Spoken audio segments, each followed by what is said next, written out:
Welcome, everyone. It is a pleasure to be learning with you all here again as part of the Drisha Sphira Zman. This is the second section of From Revelation to Realization, Matan Torah and Shavuot with Miss Sarah Gordon. As you come into the Zoom room, I will invite you to become a panelist. This just means that you will be able to come into the main Zoom room. You can turn your camera on if you wish, or you can leave it off. And when Miss Gordon invites comments and questions, and she asks such great questions, you will be able to unmute to ask questions or answer questions. But of course, your questions and comments are always welcome in the chat if you're joining us on Zoom, and in the Facebook comments if you're joining us on Facebook. Facebook Live. We just ask that when you're not speaking, you keep yourself on mute. It minimizes the background noise so we can all hear each other.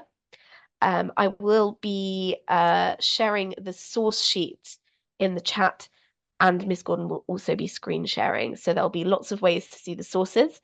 And with that, I will pass this over to our wonderful teacher. Okay, thank you so much. I'm just going to share my screen.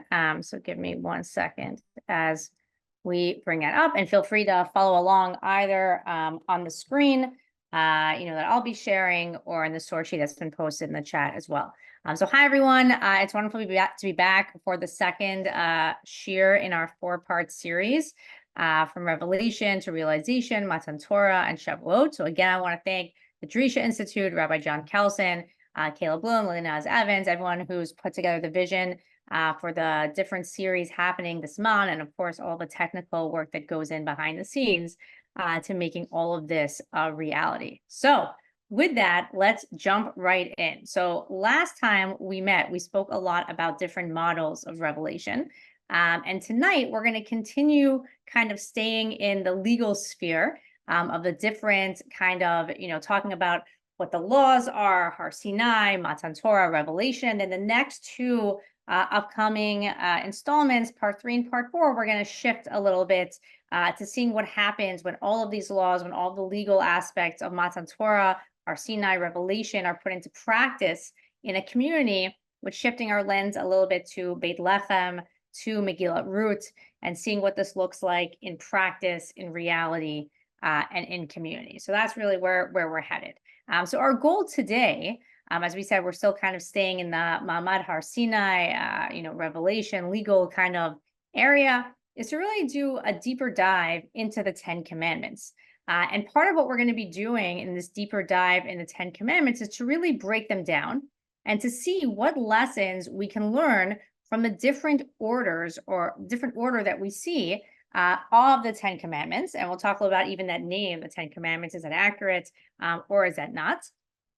And we'll see what we can learn, we can draw out from perhaps different patterns that we see with the different Aseret HaDibrot, or with the order, especially as we move, as we said, from revelation to reality. What are these laws going to look like when they're expressed in an actual society? And before we start with the different breakdowns of the 10 Commandments, I wanted to name some issues that start off with even having Aseret HaDibrot, with even having the 10 Commandments in general. And I'm curious just to ask you can put your answers in the chat.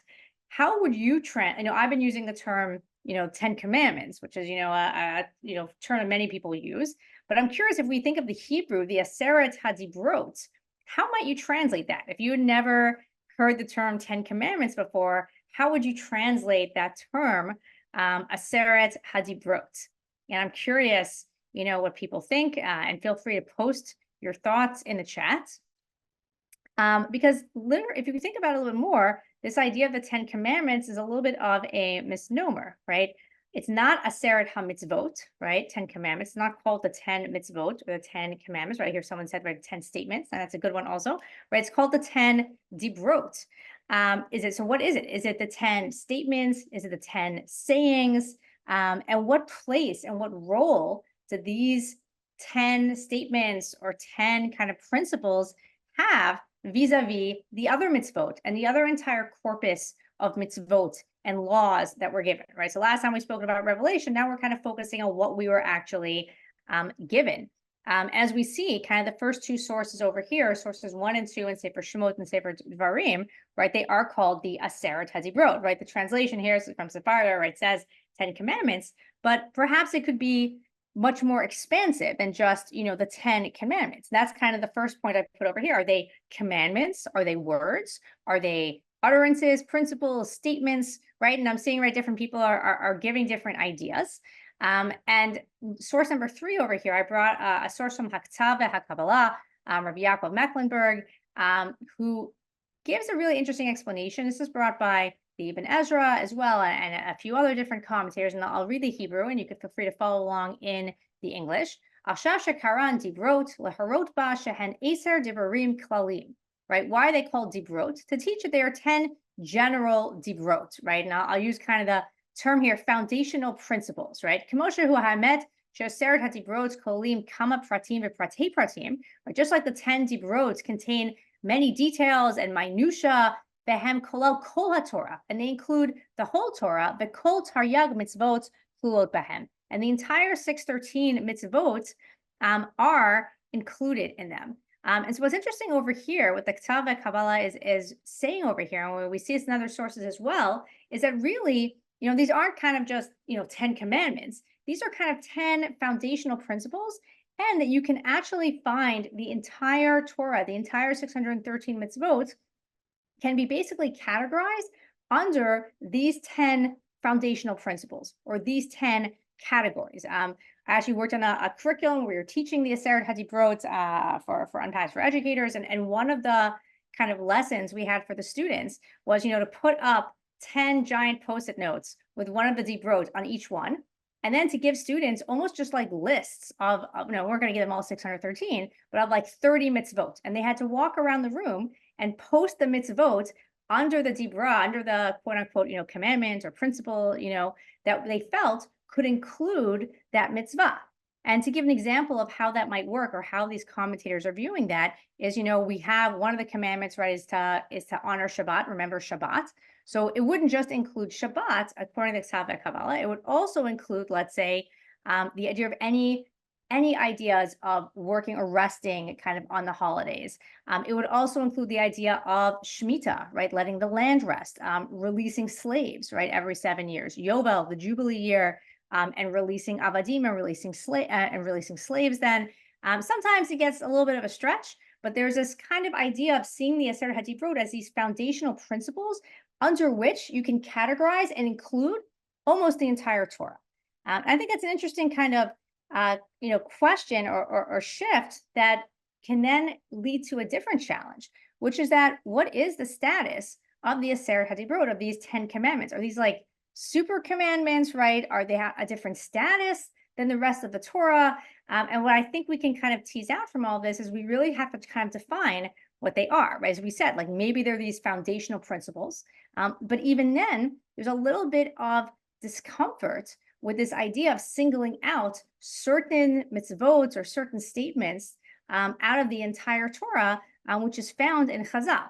And to give an example over here, we'll see this in source number 4. This is the Gemara in Brachot, Daf Yud Bet Amud Bet, and it tells us over here that originally, as the Kohanim in the Beit HaMikdash, as part of the Korban Tamid, as part of the daily Tamid ritual, they would have certain tefillot that they would say, and certain kind of things that they would read. And it says over here, right, Korin Aseret HaDibrot Shema V'Hayam Shemoah V'Yomer Emet V'Yatziv, etc., etc. The priests, right, the Kohanim in the temple would read the Aseret HaDibrot along with Shema and other parts that we say in Tefillah, we say in davening now. We'll skip down a little bit. Amar Rabbi Yehuda Amar Shmuel. Af B'Gvulin B'Kshula Krotken. And Rabbi Yehuda says in the name of Shmuel that outside of the Beit HaMikdash, they also wanted to include the Aseret HaDibrot in the Tefillah, in kind of the morning Tefillah. This is pretty important. If this is so important, these Aseret HaDibrot, let's include them also. Let's say them along with Shema, with other parts of Tefillah. Ela shekvar bitlum mifnei taromet haminim. But they'd already abolished recitation of these 10 commandments due to the grievance of the heretics.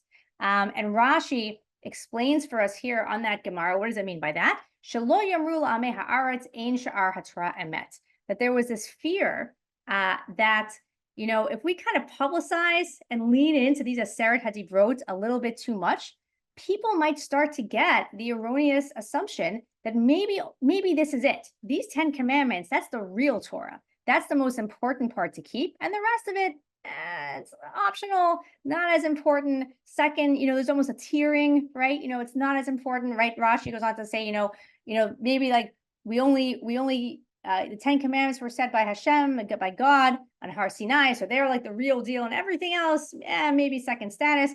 And this would be considered heresy. We don't want to encourage this. So we're going to kind of downplay the 10 commandments a little bit. To the extent, and I actually brought this, I think this is fascinating, source number 6, the Rambam, skip down to the 1200s, Maimonides, actually talks about a debate, and we can think about what perhaps the practices in our own synagogues of what you're supposed to do when the 10 commandments are read in shul as part of Parshat Shavuot or upcoming on Shavuot. Are you to sit, right, as we do for most of laning, for most of reading the Torah? You're supposed to stand up. And the Rambam felt very, very strongly, I'll read this over here, that you were supposed to that you were supposed to sit. He was very against standing. And here we go, Vahat Tshuva, and the answer, he's answering a question about whether you should be sitting or standing. He says, what the rabbi was responding to a question, what the rabbi who had passed away, who had said you're supposed to sit, he is correct. And he says there's many proofs for this. We'll skip down a little bit. And any place that has the custom to stand for the Aseret HaDibrot, for the 10 commandments, we should prevent them from doing this and tell them they have to sit. Because it's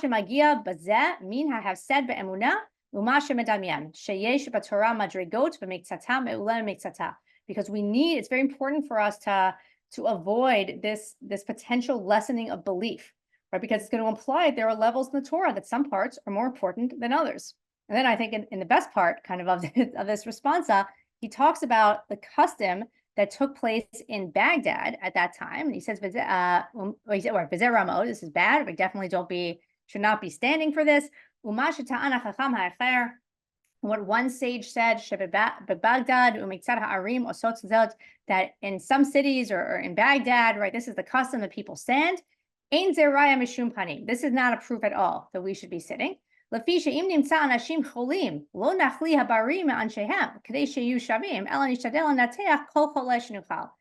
says, just because in some communities they stand, that's not a proof.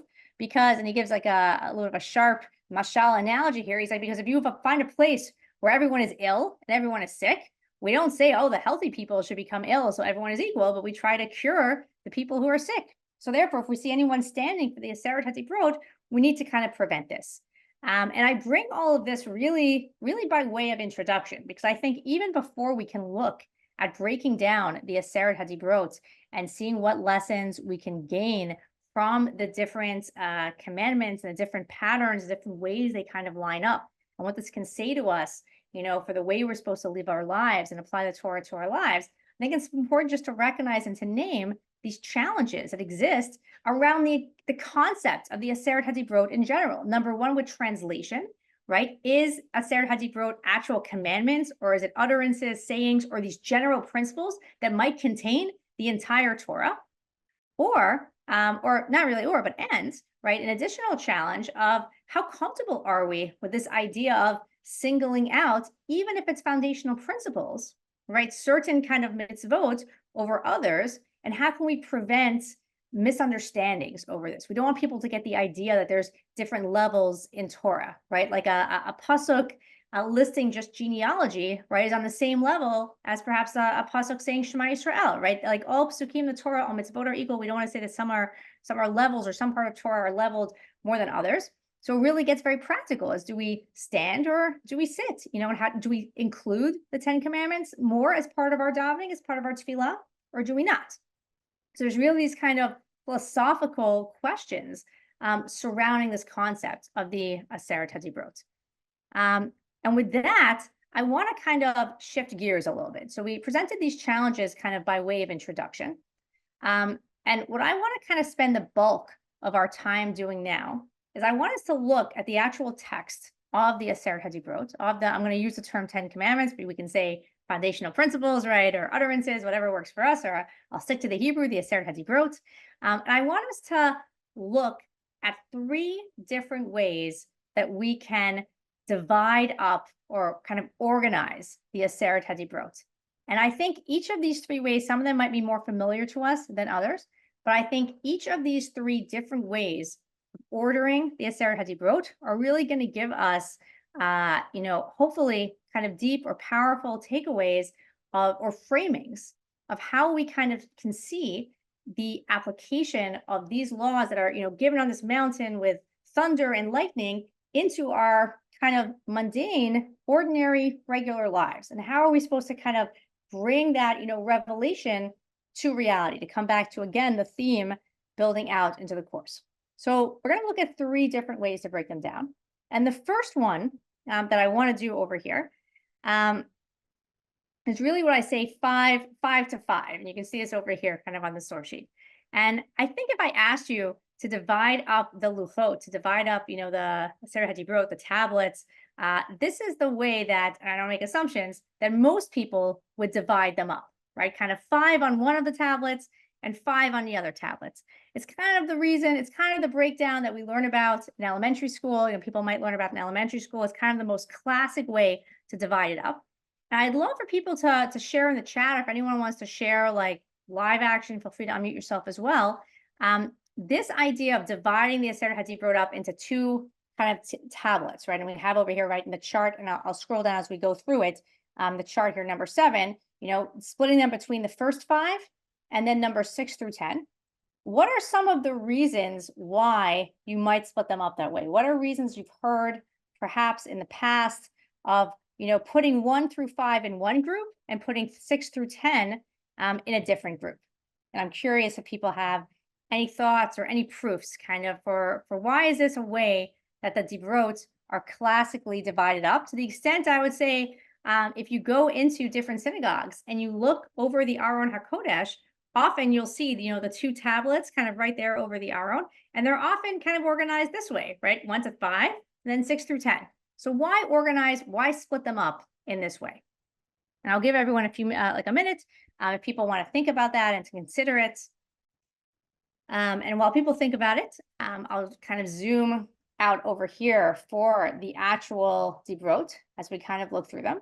And again, we might be more familiar with them than others, but it would mean again, I'm realizing over here, I split the categories. I need to put the titles in the other way. But really Dibrot 1 through 5 over here start off with Anochi Hashem Elokecha, right? That God, believe in God, that He took us out of the land of Egypt. We can't have other gods besides for God. Number 3, Lo tisat Shem Hashem Elokecha l'shav. We can't swear falsely in God's name. The next one is keeping Shabbat. The one after that is honoring your parents. So that's the first group of 1 through 5. And then the second group, this is the kind of the shorter ones: don't murder, don't commit adultery, don't steal, don't bear false witness, and finally, don't covet. And that's our final group over here.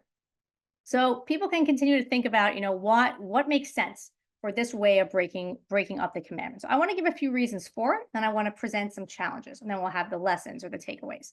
So first of all, it's just a nice symmetrical number, right? If you have 10 commandments, then it makes sense to put 5 on one and 5 on the other. It seems to be a pretty even split.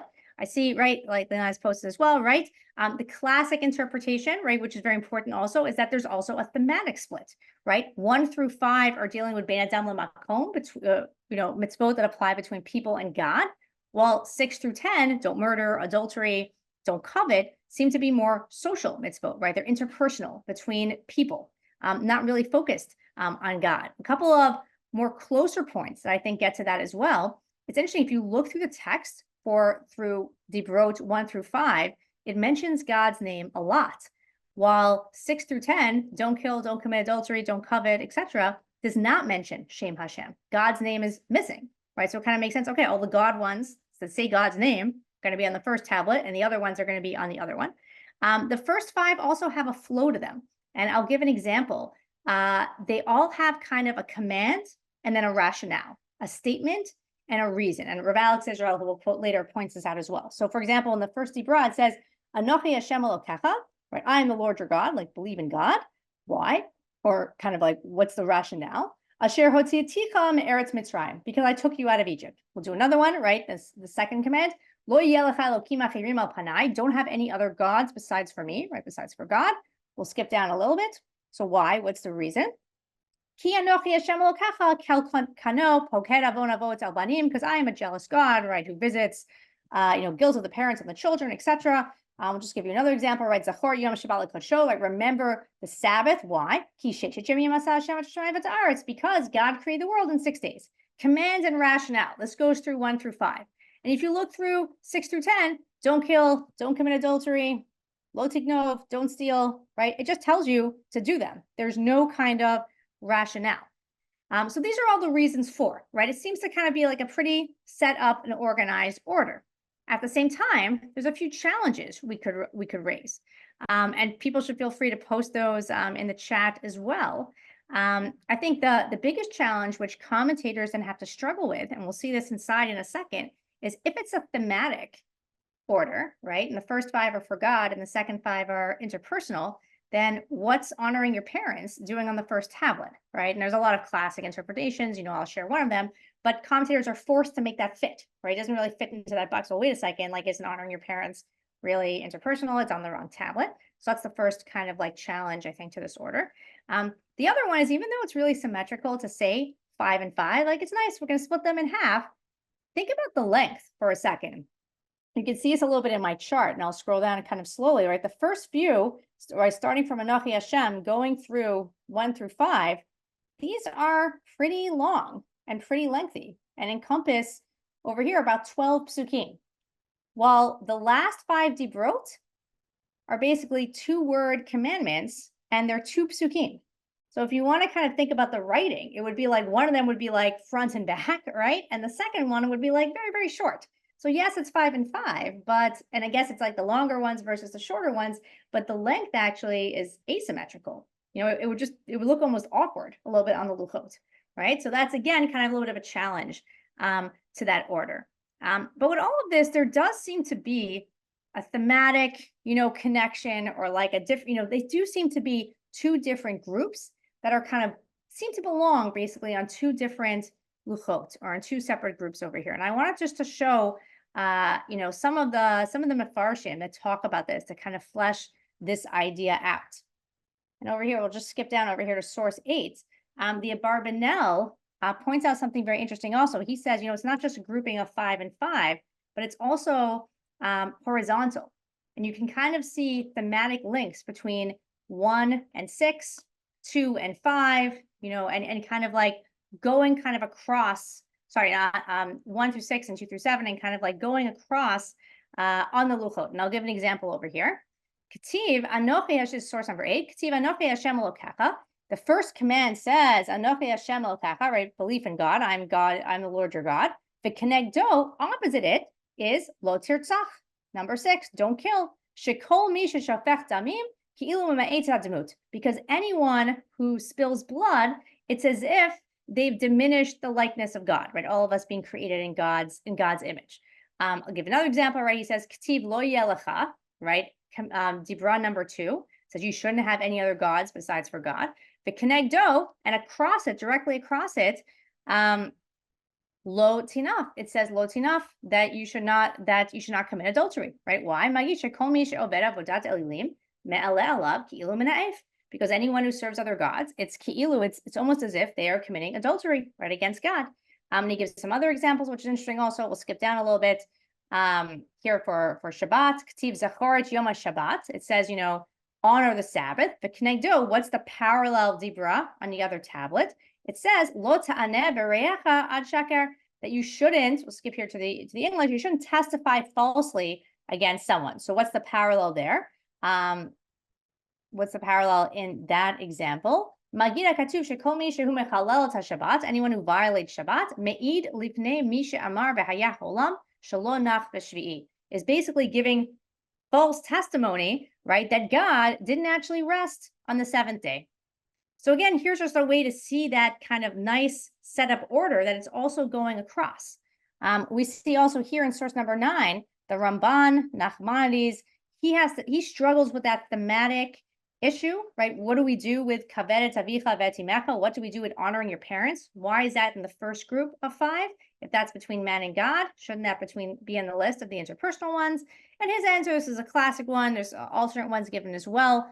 As he says, let's go over here, right? Ki kaved avicha kavod hakel, ki kavod haboret sival kaved ha'ava mishtatef beyitzira. And he talks about the fact that God is partners in creation with the parents, right? So when you honor parents, you're basically honoring God as well, because God and the parents are the package deal. And it's interesting also, he points out the idea of the command and rationale that we pointed out as well. Excuse me. And he points out here at the end where it's underlined, the 5 last commandments, Tovat Adam, they're really for the good of man. There are social ones, interpersonal commands. And we don't need to mention a reward for the last 5, because keeping them as your own reward. Nobody wants to live in a society where everyone's committing murder and adultery is rampant, right? So if you keep these social laws, it's going to be your own reward. It's going to keep kind of a set society. Well, the first 5, which are a little bit more abstract, belief in God, keeping the Sabbath, not taking God, not worshiping other idols, these are ones that do need a rationale because they're a little bit harder to understand. So we've seen the order, we've seen the symmetry, right? So what's the takeaway? What's the takeaway from all of this, from this way of breaking down the commands into these 2 groups, 5 and 5? How can we kind of use this and apply this to our own life? So for this, I want to turn to source number 10, Rav Shimshon Raphael Hirsch and his commentary on Shemot, because he says something that I think is really important over here. And he points out that it's not just the nice groupings of 5 and 5 and even the kind of horizontal order that goes through, but he points out that there's actually a chiastic structure that goes through the Zibrot, right? Chiastic structure is where we do like A, B, B, and A, right? They kind of parallel each other in the inverse. And he says the following, and I'll read through it. This is source number 10. The demand for recognition of God begins with a demand for the mind, belief in God, and do not commit idolatry. And he's going through the different Zibrot here, but it's not satisfied with mere spirit. It demands the expression of the spirit in letter, in control of the word. Example, do not take God's name in vain. Of activities, Shabbat, and of the family, honor parents. The social laws begin with a demand for letter, for control of deed and words, murder, adultery, stealing, false witness, but are not satisfied with letter only, and demand control of spirit and feeling. Do not covet. In other words, and we'll come back to this in a second, I just made a nice little chart here, number 11, is that you can basically divide up the Zibrot into ideas, words, and action as different categories. And the first 5 start off with ideas, right? Belief in God and not worshiping idols. Then it goes to words, right? Don't take God's name in vain. And then action, Shabbat, and honoring your parents. While the last set of Zibrot invert that, right? They start off with actions, right? Don't murder, don't commit adultery, don't steal. Then they move to words, don't testify falsely. And then they end with ideas, right? Don't covet, don't kind of want something that's not yours. And Rav Hirsch kind of brings this together beautifully. And I'll go back to source 10 just to read part of that excerpt. And we'll read kind of like we'll actually go through this part as well, kind of, even though it's not underlined. It says over here, this expresses the important idea. All religion, also called honoring God in spirit, is worthless if the thought, the idea of God, is not strong enough to exercise its power practically in the control of our words and the doing of our family and social life. And on the other hand, all social virtue is worthless and crumbles at the first test as long as it is satisfied with being considered righteous and honest in the eyes of fellow man, but refuses inner loyalty. And it doesn't depend on this kind of constant looking up to God. All spirit must be developed into letter, into act. All acts must have their source in spirit. That's the inspiration, he says over here, that hovers over these fundamental ideas, and in kind of a beautiful way fuses the 2 tablets, the religious and the social, into one inseparable whole. And to kind of paraphrase this in a different way, which I think can be very meaningful for us over here, is that I think we'll say this in 2 ways. Number 1, he's saying that it can't just be that when we think of Torah, when we're taking the Torah's ideas, the legal ideas, and we're trying to integrate into our life, it can't just be about our hearts and our minds, right? The ideas or the words, and not also impact action, right? It can't just be kind of, well, I have the right idea, I have the right intention, but I'm doing different things. Our actions have to also be kind of lined up with the hearts and minds, with these thoughts and ideas. But at the same time, actions by themselves are not enough if they also don't come with the right intentions. There really has to be this intertwined nature of both our actions and our mindset, right? Kind of like the pu'ulot that we're doing, the actions that we're doing, but also the machshavot, right? What are kind of the thoughts?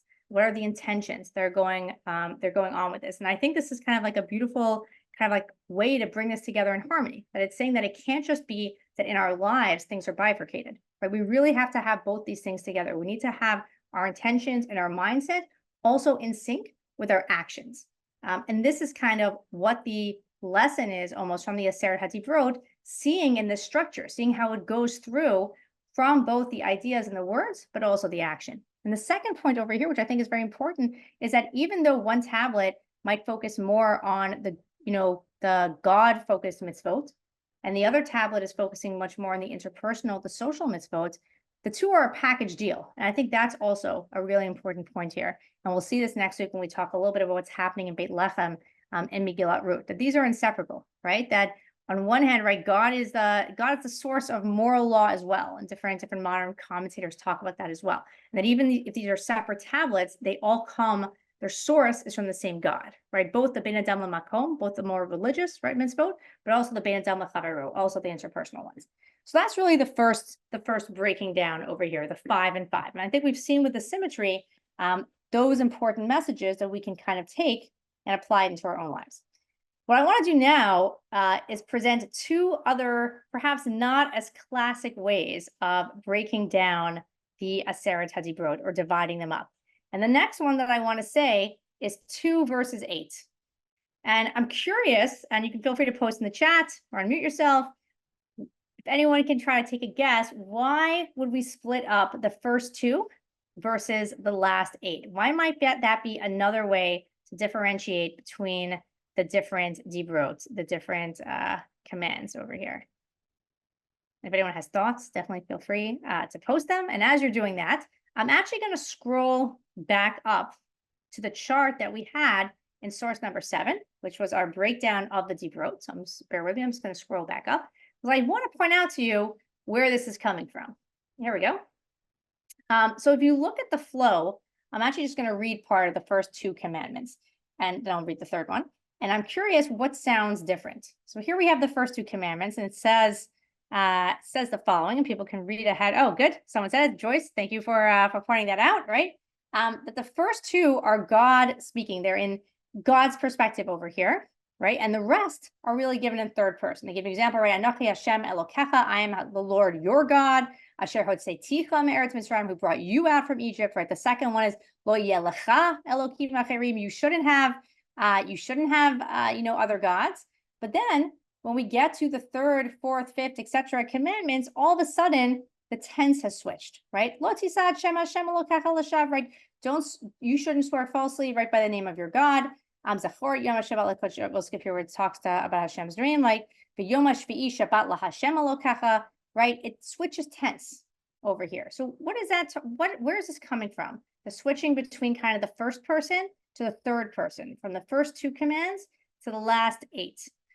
So for this, we'll skip back down to where we were at, which was over here, source number 12. This is actually seen in Chazal and reflected in Chazal as well, and the Gemara in source number 12, the Gemara in Makot, that points out the first 2, there is an opinion that the first 2 dibrot were given directly by God on Har Sinai, while the rest of them were said by Moshe, right? And just read it over here, right? The underlined part, right? Anochi velo yelecha mipi gvura shamun, right? Those first 2, we'll skip here to the English, right? That those first 2 commands were given by God, right? And everything else, basically the rest of them, the other 611, were given by Moshe. So where does this come from? So we see this in Chazal, but where is this seen in the actual psukim? Where does this idea come from that the first 2 were given by God and the rest were heard with an intermediary, were heard through Moshe? So if we look here at source 13, we have an incident happening where the people basically ask Moshe, they say, it's too much what we're hearing from God, and we need you to kind of step in. But it's a little bit unclear of the time frame of when this happens. And we'll just read part of it inside here in source number 3, right? It says, the kol amarimi is like kolot, but pidim, but kol shofar, but tahara hashan, right? Everyone sees the thunder, the lightning, the shofar, the mountain smoking. Everyone gets very nervous. Vayar ha'am vayinu vayimuzu merachok, and they kind of jump back and get back at a distance. Vayamru al Moshe, they say to Moshe, daber ata imanu v'nishma'a. You should speak to us, and we'll listen or we'll obey. V'al yidaber imanu elokim pen namut. We cannot hear this directly from God, or we should die. So it's an interesting debate among the commentators when this actually took place. Most commentators, Ibn Ezra most notably, say this actually happened after the 10 Commandments. So all 10 were kind of heard from God. That gets back to our original debate, right? How like people are nervous, like, well, is it just those 10 are important and nothing else? But those 10 were heard from God. And then the people were like, whoa, are we going to be hearing all of the commands from God? Because that's too much. We can't handle it, Moshe. You got to step in and be the intermediary. And that's kind of the classic approach. Rashi says something fascinating, and this is source 14 over here. And he says this request from the people to have Moshe come in as an intermediary actually happened in the middle of the revelation. It happened in the middle of the revelation after the first 2 commands, but before the last 8. And he says this over here, right? This is here a little bit from a different pasuk. Shaharei lo shamu mi pia gvura ela anochi v'lo yeh lecha. Because they only heard from God. They only heard from God the first 2 mitzvot, and the rest of them were spoken by Moshe. And what I think is interesting over here, especially considering Rashi, who says the switch happened in the middle, like what can we learn from this breakdown? That like the first 2 were direct from God, and the last 8 were from Moshe. So there's a really important framing that I think we can pull out here. And Rav Alex Israel, who I'm gonna give you an excerpt, a quote from one of his articles very soon, he points out over here that as much as we see this idea here of the Jewish people wanting to pull back, right? It's too much for us to hear this directly from God. We need an intermediary. We can't be this close. As much as there's this fear, perhaps even mid-revelation, there was also another emotion at work, that the people actually also wanted closeness. And if you look at source 15 over here, there's an interesting kind of twist on the pasuk, and this is in Perek Yutet, so right before the revelation, where it says, "Vayiged Moshe et divrei ha'am el Hashem." Hashem tells Moshe that he's going to appear in a cloud. He's going to talk. So the people can hear him speak. And Moshe tells God what the people had said. Rashi jumps in, source 16, and says, "Okay, so what does Moshe share? What did the people actually say?" And fascinating, according to Rashi, Shuval Davar Zeh Shamati Mehem Sheratzonam Lishmoa Mimcha, that the original plan had basically been that all of the commands would be through Moshe. God wasn't going to speak directly to the people. But according to Rashi, the people actually, before they got spooked, actually tell Moshe, no, go to God and tell him, we want to hear this directly from you, right? There's a huge difference, qualitative difference. If we have to hear something through an intermediary, we don't want that intermediary. Ritzonenu lirot et malkeinu.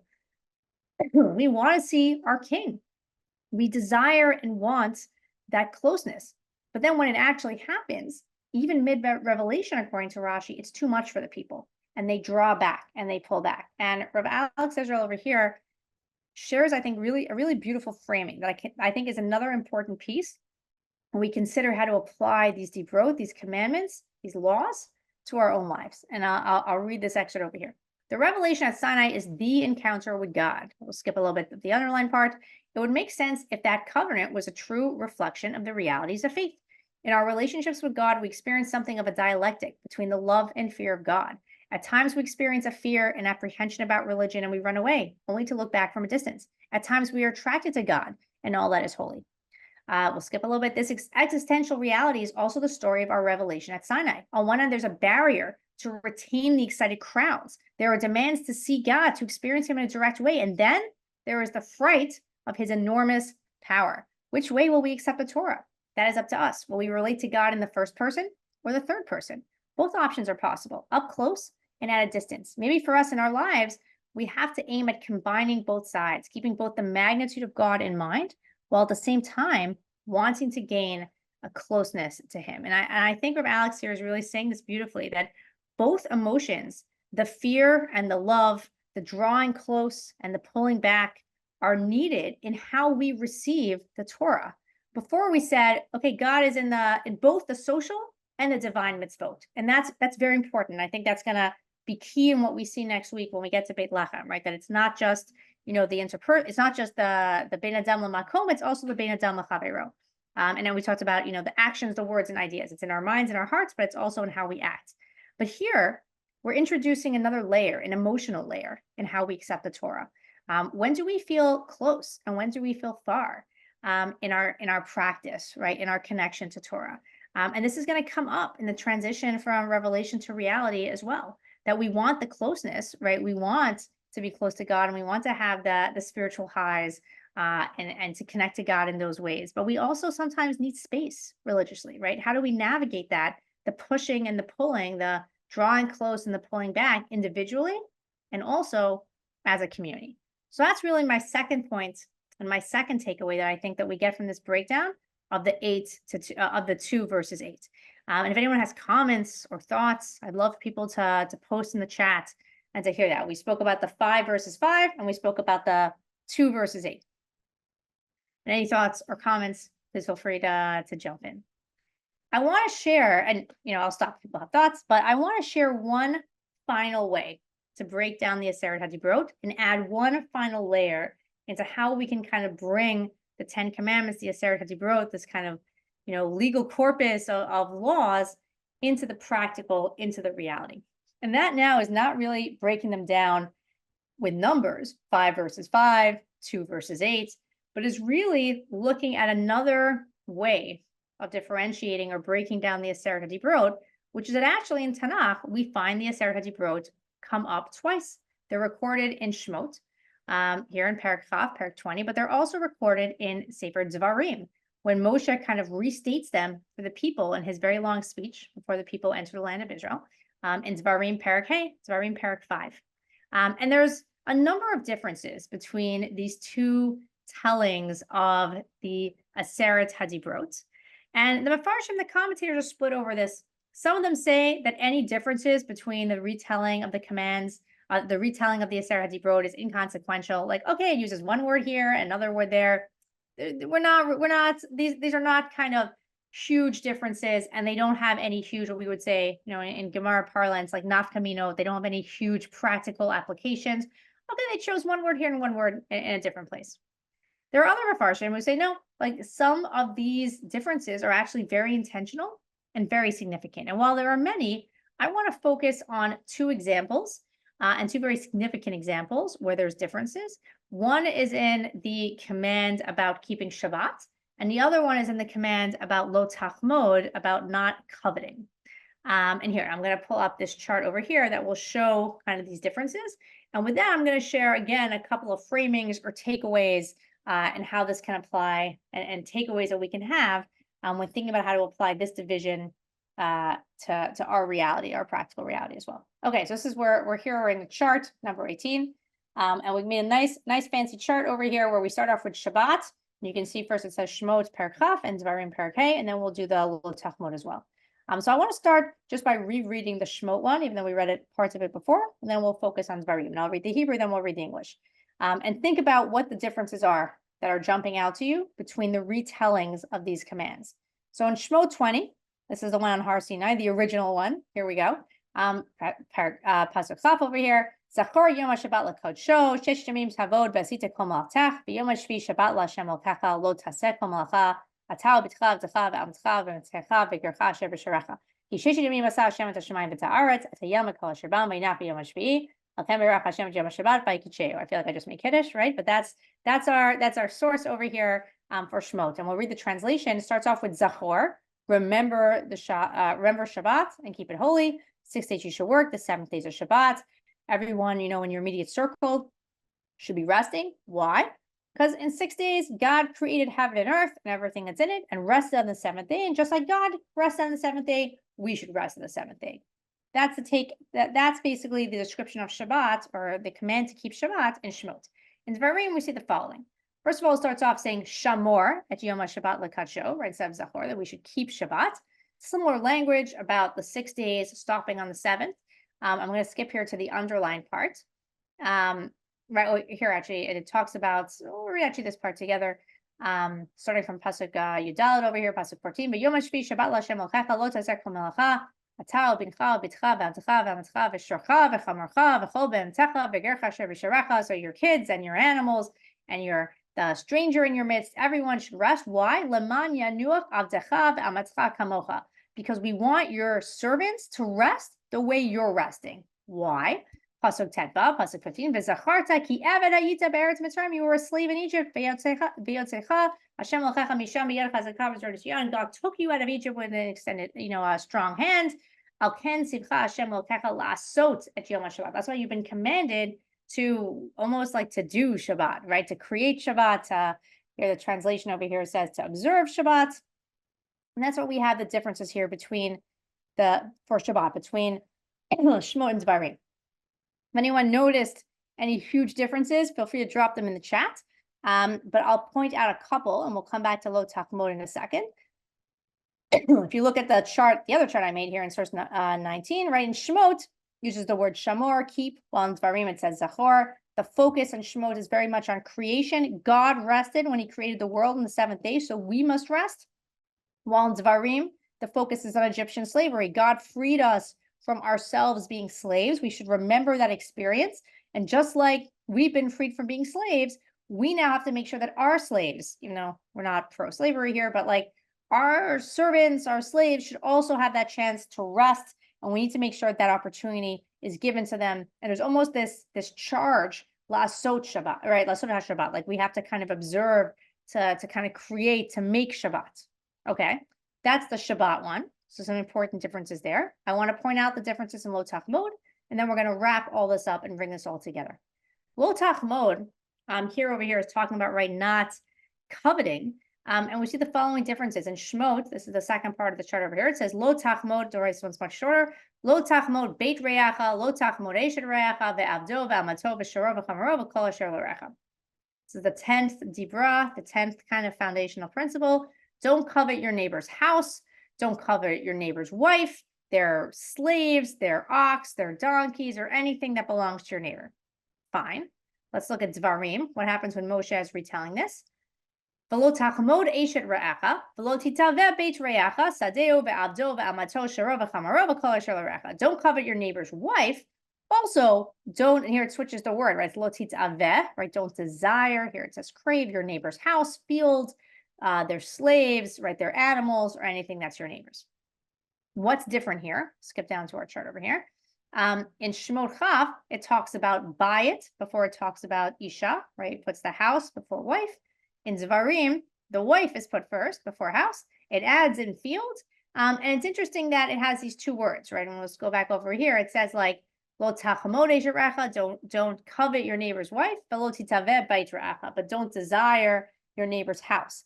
To the extent that Ibn Ezra actually thinks that maybe this isn't just the 10th Dibra, this is actually 9 and 10, and he cuts out the first one and says that one's just an intro to the whole thing. Interesting. But we do see some pretty big splits between Shabbat and Lo Tachmod, between Shemot and Dvarim. So how do we explain these differences? And how can this also give us insight in applying these halachot and these laws, these principles to our life? So I want to explain this with the time we have left with two ways. The first is looking at it as looking or explaining the differences through seeing these as talking about different times. And the other one as seeing this as talking about different perspectives. So what do I mean for that? The first one for different times, and this is actually, I'll bring a translated quote in a second from some articles in the book called Be'er Miriam, which is a holiday publication by Yeshivat Har Etzion. And they have it on all the Chagim, and it's really an excellent sefer. And it talks about here the different times or the different time periods Shemot and Dvarim are talking to, Midbar versus Eretz Yisrael. Is it the desert lens that we're talking about here, or are we viewing the Aseret HaDibrot through the Eretz Yisrael lens? And what do I mean by that? We'll let you scroll down and we'll let the source kind of do the talking. It's source number 20. So I'll paraphrase it first. And here, I think this is actually key and really important to kind of breaking all of this down. So this article looks at the differences between Shemot and Dvarim is really talking about different time periods. We really have two different audiences here. In Shemot, we have an audience of Am Yisrael, the Jewish people that just came out of slavery. And they're going to be in the desert for a while. I think they're going to Israel soon, but really, right, they're going to be in the desert for a while. While Dvarim is talking about a nation that grew up in the desert, but it's on the brink of going into Eretz Yisrael. And these are very different groups, and they're coming at very different times. And the Aseret HaDibrot in each of these Sfarim, in each of these books of Chumash, is really focused on explaining them or highlighting them in ways that that specific group can understand and find it meaningful. So what do we mean by this? And I'll read this excerpt kind of in source number 20. And here's this focusing here specifically about Shabbat, and then we'll talk about Lo Tachmod. It seems that the reason for this change, and this is here going from Zachor to Shamor, the focus on creation to go, the focus being much more social, right? About you were slaves, so now make sure your slaves rest, is rooted in the difference between the state of the nation when they were on the foot of Har Sinai to where they were on the eve of entering the land of Israel. When Am Yisrael experienced Har Sinai, they couldn't fathom the reality of farmers working their own land. They were wandering tribes in a barren desert. None of them had workers or even animals with which to work the land. It would have been difficult for them to appreciate and internalize the social reason for keeping Shabbat. To understand how Shabbat tests farmers who have to be willing to lose a day of work so that their workers can rest. At this point, it was easier for Am Yisrael to identify with the religious element of Shabbat and how its holiness is rooted in the fact that God rested on this day. So here, in this sense, Shemot, for the people to really understand it and to understand this concept of Shabbat, they had to go with the creation lens. That's what would have made sense to people who had just been freed from slavery. They couldn't fathom a society where they would be the ones, with farms and having workers. At the same time, Moshe and Sefer Dvarim has to be able to bring these ideas to a new generation and make it relevant to them in a way that they're going to be able to hear that. So for Moshe and Dvarim, he's going to focus this much more on the social element because you're going into the land. You're going to have farms. You're going to be building all of this up. These are going to be practical concerns for you. And he wants that lens to be highlighted. And it's not Moshe kind of coming up with this in a vacuum. If you look at source 21, even in Shemot, there's a separate area on Parshat Mishpatim where we're given this social reason, right? It talks about here Shabbat, right? What's another reason for Shabbat? So that your animals and your slaves and the stranger should rest. So this concept is still there in Shemot, just not in the Aseret HaDibrot. So Moshe chooses to highlight that one when he's talking to his audience, Tvarim, because that's going to be the most relevant one for the people who are about to go in to the land. And it's similar. I didn't bring this excerpt, but for Lo Tachmod as well. And Lo Tachmod, only the retelling of Lo Tachmod in Dvarim adds in fields. And I'll just jump back up to our nice little chart over here, right? Only the one in Dvarim talks about also don't covet a field. Why throw in fields? Because in Sefer Shemot, no one has fields. No one's thinking about fields. We're in the desert. We just were freed from slavery. Only in Sefer Dvarim is this on people's minds. So it gets tweaked in that way. And I think we see this over here in source 22. Dr. Mordechai Sabato, I think, frames this also in a really fascinating way, and the difference between Shemot and Dvarim. And he says over here, the text in Shemot, this is where he's talking here about Lo Tachmod specifically. And he says over here that in Lo Tachmod in Sefer Shemot, when it starts off putting house before wife, house is kind of a general term when it says buy it. It means basically all your stuff. So buy it, colon, and then it lists everything else. Your, at that time, it was your wife, your animals, your property, everything like that is kind of looped together. The house just means kind of everything together, and then it goes into specifics. But only in Sefer Dvarim does Moshe flip it and kind of create this own category of wife, right, of Isha to come before house. And he says the following, right, in Sefer Dvarim, Moshe divides the commandment into two levels, drawing a distinction between coveting one's neighbor's wife and having a desire for one's neighbor's property. Here, the word house is mentioned in the simplest sense, a dwelling place.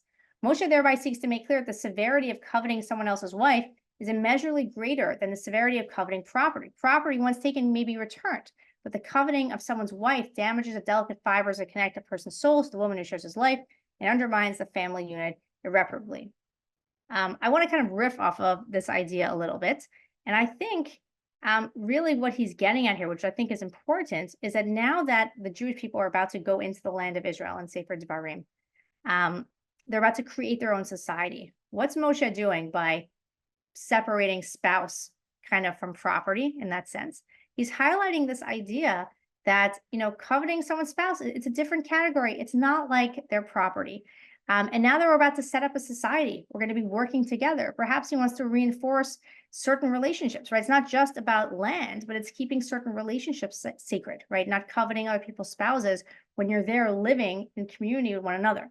And again, I think it's this idea of Moshe seeing and being able to give over the Torah, the Aseret HaDibrot, in a way that's going to be meaningful and applicable to the people in that generation, to the audience that he's speaking to, while not changing anything, right, about the core values. So that's different times. And with our final few minutes, I'll switch over here to different perspectives, which I think is another way of viewing this, which is another way to split between Shemot and Dvarim, is to recognize that the Luchot in Sefer Shemot were divine. They were written by God. They got smashed, right, after Chet HaEgel, the sin of the golden calf, but those were divine. While the ones in Dvarim, the second Luchot, were human ones, right? Moshe is the one who writes. God tells him what to write, right? But Moshe is the one that's doing them. And there's a significant kind of difference in the first Luchot versus the second one.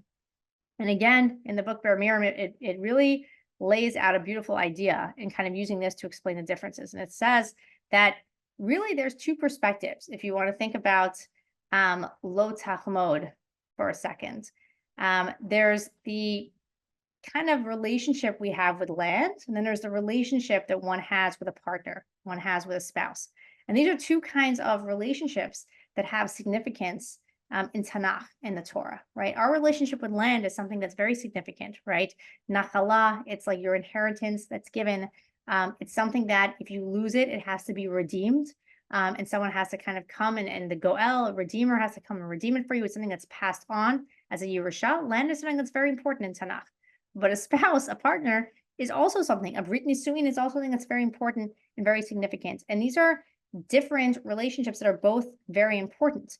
And if we look at the Luchot, the first Luchot versus the second Luchot, right? Sefer Shemot versus Sefer Dvarim, they're really focusing on different perspectives. And I'll read this together in our last couple of minutes, that here in source 23, that after the sin of the golden calf, Am Yisrael switched to being active partners with God. The second Luchot come from the human perspective and not from the perspective of God. This vantage point focuses on the subjective relationship between people and their property, and therefore one's wife would be a separate category and not included in the prohibition of coveting a field, a slave, or an ox. What he's saying over here, right, is that the Luchot in Sefer Dvarim are focusing on the human perspective. So which relationship are they going to highlight? It's going to be the relationship between partners, right, and not that of land. However, the first Luchot, which were written by God in black fire on white fire and not in partnership with Am Yisrael, come from God's perspective.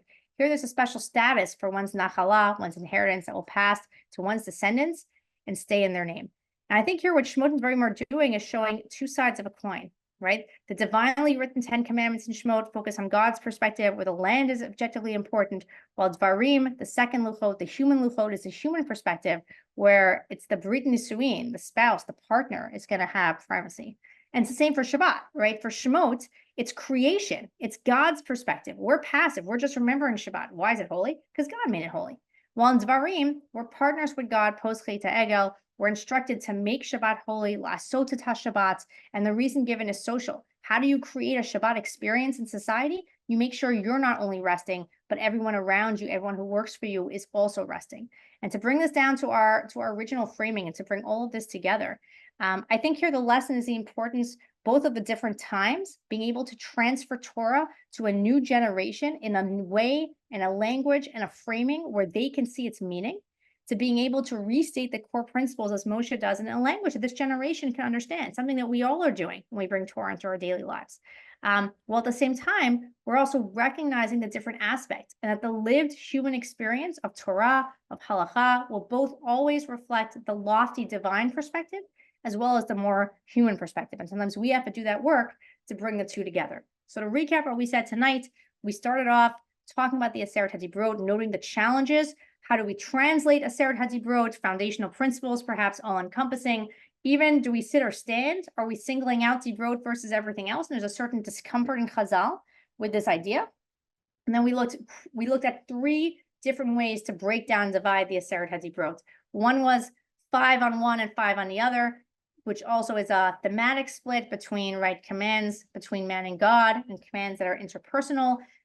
We saw there the idea that it's supposed to impact, the action, not just kind of our actions, but also our ideas and our words. And the idea that God is the source of both the Bein Adam L'Chavero and the Bein Adam L'Makom, both the social mitzvot and the godly mitzvot, and how we're supposed to create and set up societies. We spoke about 2 verses 8, right? The first 2 given by God, God speaking directly to the people, and the other 8 through Moshe, at least according to Rashi, and how in our emotional receiving of the Torah, we have to go back and forth between the fear and the awe, and the love of God, the drawing near and the pulling back. And finally, we saw in the differences between Shemot and Devarim, the importance of being able to translate Torah into a way that speaks to the generations, to the audiences, while retaining the core principles and recognizing that it's both the human luchot and the divine luchot, and both those perspectives have to fit together. So hopefully a lot to think about. The next 2 weeks, we're going to have a chance to look at how this plays out in society practically. We're going to be looking at Megillat Ruth and society in Beit Lechem. So we're really excited about that. Thank you so much again to everyone. If you have any questions, feel free to email me, or I'm happy to stay on for a few minutes. And thank you so much, and Laila Tov. Thank you so much, Miss Gordon, for this amazing class. Thank you, everyone, for taking part and being part of our learning community. Before you go, I just want to remind everyone that the schedule for this class has changed slightly, and we'll be meeting for an extra week at the end, 1 more week than planned. So we will be meeting on the 4th of June, as well as next week. And I also just want to remind everyone that this class is part of the Svira Zman at Drisha, and we have lots more exciting classes, including Mishnah in Depth. We're doing Sota with Rabbi Avi Wolfish on Sundays, Law and Practice in Early Judaism on Tuesdays at 12:30 p.m. ET with Dr. Malka Simkovich, and discussions in the Parsha every week with a new teacher on Thursdays. I'll put the link in the chat so you can have a look. And I'll let people who want to ask questions or comment questions and comment. Thank you, everyone.